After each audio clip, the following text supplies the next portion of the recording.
Hello everyone, I am Sushil Kesari, Senior Physics Faculty Vidya Mandir Classes HL Korwa. Today we are going to discuss conductor and insulator in the chapter Electric Current and Circuit. This is my 8th lecture on electric current and circuit. Those students who have missed my previous lecture kindly see it first. So let's start conductor and insulator. So what is conductor and what is insulator? तो conductor क्या होता है? वो substance होता है जो electricity को pass कर दे easily. So a substance that allows electric current to pass through it is known as conductor. तो जो भी मटेरियल, जो भी सब्सटेंस इलेक्ट्रिक करंट को इजीली पास कर दे, उस सब्सटेंस को हम बोलते हैं conductor. And a substance that does not allow electric current to pass through it is known as insulator. तो जो इलेक्ट्रिक करंट को पास नहीं होने देता उसको हम बोलते हैं इंसुलेटर, या फिर इसको हम नॉन मेटल भी बोलते हैं.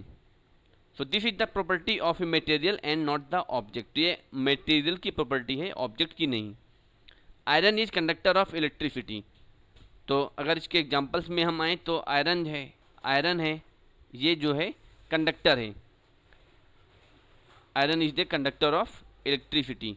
So any object made of iron, whether it is wire, spoon and chair, will conduct electricity. क्यों? क्योंकि ये जो मटेरियल है वो सब का मटेरियल आयरन है, और आयरन जो है वो एक कंडक्टर है. Conductor is the property of material, not the object. Similarly would जो है वो एग्जांपल ऑफ इंसुलेटर है. यहाँ पे वुड जो होगा वो इंसुलेटर होगा, तो वुड से जो भी ऑब्जेक्ट्स बनेंगे वो सारे इंसुलेटर की तरह बिहेव करेंगे. For example stick, toy, table. अगर लकड़ी की टेबल है तो ये हो जाएगा इंसुलेटर हो जाएगा. क्यों? क्योंकि ये वुड का बना हुआ है and would is the insulator. तो यहाँ पे वुड हो गया, इंसुलेटर हो जाएगा. पेपर हो गया, वो इंसुलेटर की तरह बिहेव करेगा. कि जो भी सब्सटेंस जो इलेक्ट्रिक करंट को पास नहीं होने देगा उनको हम बोलेंगे substance. So both conductors and insulators are important when dealing with the electricity. तो दोनों का अलग अलग जगह पे यूज है. We need to control the movement of the electric current. This can be done by wisely using conductor and insulator. तो दोनों चीज़ें इंपॉर्टेंट है, हमें इन दोनों का अलग अलग यूज भी पता होना चाहिए. We need current to reach our electrical devices but not harm the persons operating them. तो इस तरीके से हमें इसका यूज करना है कि सपोज कोई भी वायर ले लिया. यहाँ पे अगर हम एग्जांपल लेते हैं, copper is use to make wires and plastic to make the outer covering of the wire. तो यहाँ पे दोनों चीज़ें आ रही हैं. यहाँ पे कॉपर जो कि कंडक्टर है, और ये प्लास्टिक क्या है? प्लास्टिक एक इंसुलेटर है. तो यहाँ पे अगर हमें एक वायर बनाना है, जो हमारे घर की वायरिंग होती है वहाँ पे जो वायर होते हैं, तो प्लास्टिक की कोटिंग होती है.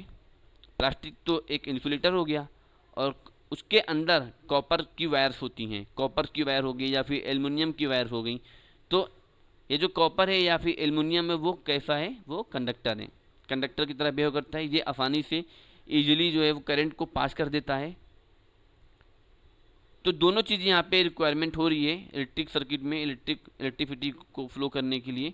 यहाँ पे अगर यहाँ पे हम प्लास्टिक की या फिर इंसुलेटर की कवरिंग नहीं करेंगे, तो अगर हम कॉपर की वायर है, उसको नेकेड वायर है, अगर हम उसको टच कर लेंगे तो करंट मारने का डर रहता है.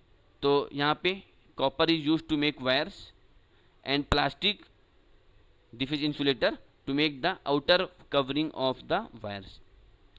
So metals are good conductors of the electricity. जो मेटल होते हैं वो good conductor of the electricity होते हैं, whereas non metals are not.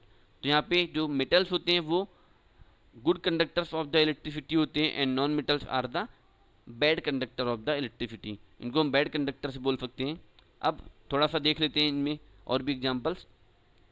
All metals conduct electricity because they have some loosely bound electrons.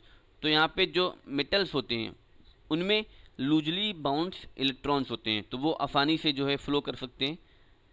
However, some metals conduct electricity better than the others. Silver is the best conductor, तो यहाँ पे एक term होता है conductivity, तो जिसकी conductivity ज़्यादा होगी वो बेटर कंडक्टर होगा। तो सिल्वर का जो कंडक्टिविटी है वो कॉपर के कंपैरिजन में या एल्युमिनियम के कंपैरिजन में ज़्यादा है, तो सिल्वर जो है कॉपर और एल्युमिनियम के कंपैरिजन में बेटर कंडक्टर है। But because of the high cost of the silver, electric wires are made of copper और इन सम केसेस एल्युमिनियम। क्योंकि सिल्वर तो बेस्ट कंडक्टर है तो सिल्वर की वायर ही बनानी चाहिए, बट इसकी कॉस्ट बहुत ज़्यादा है, तो अगर हम सिल्वर की वायर्स बनाने लग जाए तो उसका जो कॉस्ट आएगा वो बहुत ज़्यादा हो जाएगा। तो हमें तो कॉस्ट भी ध्यान में रख करके सारी चीज़ें करनी है।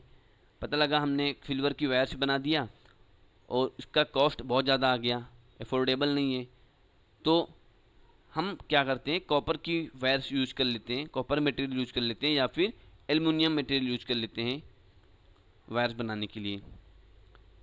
Most non metallic solid do not conduct electricity, तो जो नॉन मेटालिक सॉलिड्स हैं या फिर इंसुलेटर हैं वो इलेक्ट्रिसिटी को कंडक्ट नहीं करते, क्योंकि इसमें जो फ्री इलेक्ट्रॉन्स हैं वो टाइटली बाउंड हैं। Although diamonds and graphite are both form of a carbon a non metal, graphite is conductor, यहाँ पे जो ग्रेफाइट होता है वो कंडक्टर की तरह बिहेव करता है, वाइल डायमंड इज इंसुलेटर। अब यहाँ पे ग्रेफाइट और डायमंड दोनों ही कार्बन या फिर एक कार्बन जो है जो कि नॉन मेटल है, दोनों ही कार्बन का फॉर्म है, एक ग्रेफाइट है दूसरा डायमंड है, बट जो ग्रेफाइट है वो कंडक्टर की तरह बिहेव करता है, while diamond is an insulator. Insulator do not conduct electricity because their electrons are tightly bound to the atoms, तो एटम से टाइटली बाउंड होते हैं, वो आसानी से फ्री नहीं हो सकते, आसानी से वो मूव नहीं कर सकते, सो ये कंडक्टर की तरह बिहेव नहीं करते। Rubber, plastic, wood, glass, porcelain are the some example of the insulator, तो ये रबर हो गया, प्लास्टिक्स हो गए, वुड, ग्लास, पोर्सिलेन, ये सब जो है वो इलेक्ट्रिसिटी को कंडक्ट नहीं करेंगे, तो ये इंसुलेटर्स के एग्जाम्पल्स हैं। So I hope you understood the explanation. Thank you.